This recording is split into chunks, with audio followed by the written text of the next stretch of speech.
विधानसभा चुनाव के नतीजों को देखकर राकेश टिकैत की बोलती बंद हो गई और खुद को जाट सम्राट मानकर चल रहे जयंत चौधरी सदमे में हैं।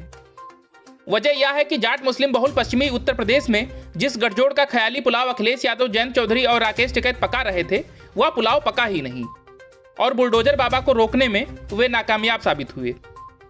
मुख्यमंत्री योगी आदित्यनाथ की अगुवाई में बीजेपी ने ऐतिहासिक जीत हासिल की। 3.5 दशक से ज्यादा वक्त बाद सूबे में कोई मुख्यमंत्री कार्यकाल पूरा करने के बाद दोबारा सत्ता में आ रहा है। अखिलेश यादव की अगुवाई में सपा गठबंधन ने पूरा जोर तो लगाया, लेकिन बीजेपी को रोक न सके। यूपी के नतीजे बताते हैं कि किसान आंदोलन और राकेश टिकैत जैसे नेता बीजेपी का खुला विरोध करने के बावजूद जमीन पर बेअसर साबित हुए। पश्चिमी यूपी की 22 जाट बहुल सीटों में से 16 पर बीजेपी का कमल खिला। किसान आंदोलन और बाद में सपा रालोद गठबंधन को लेकर कहा जा रहा था कि इससे पश्चिमी यूपी में जाट और मुस्लिम फिर एक साथ आ रहे हैं, जो 2013 में मुजफ्फरनगर दंगों के बाद एक दूसरे से दूर हो गए थे। हालांकि जमीन पर ऐसा नहीं दिखा। सपा रालोद का गठबंधन भी बीजेपी को कुछ खास नुकसान पहुंचाने में नाकाम रहा। जयंत चौधरी की सीटें कुछ जरूर बढ़ी। 2017 में आरएलडी को सिर्फ 1 सीट मिली थी। राकेश टिकैत निर्णायक रूप से कुछ बोलने की सूरत में नहीं दिखे।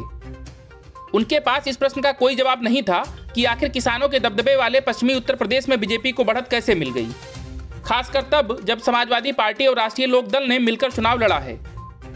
अगर जाटलैंड में किसानों और जाटों ने जाट नेता होने का दंभ भरने वाले जयंत चौधरी को भी नकार दिया, तो फिर किसान आंदोलन बिल्कुल बेअसर ही रहा।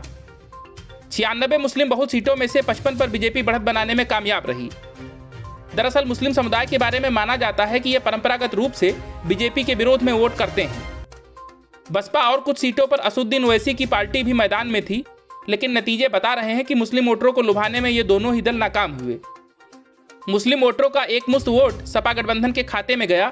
इससे बीजेपी को हिंदू वोटों को अपने पक्ष में काउंटर पोलराइज करने में मदद मिलती दिख रही है।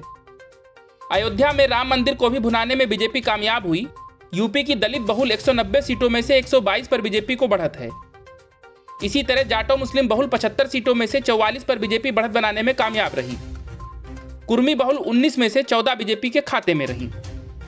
Bureau news of India.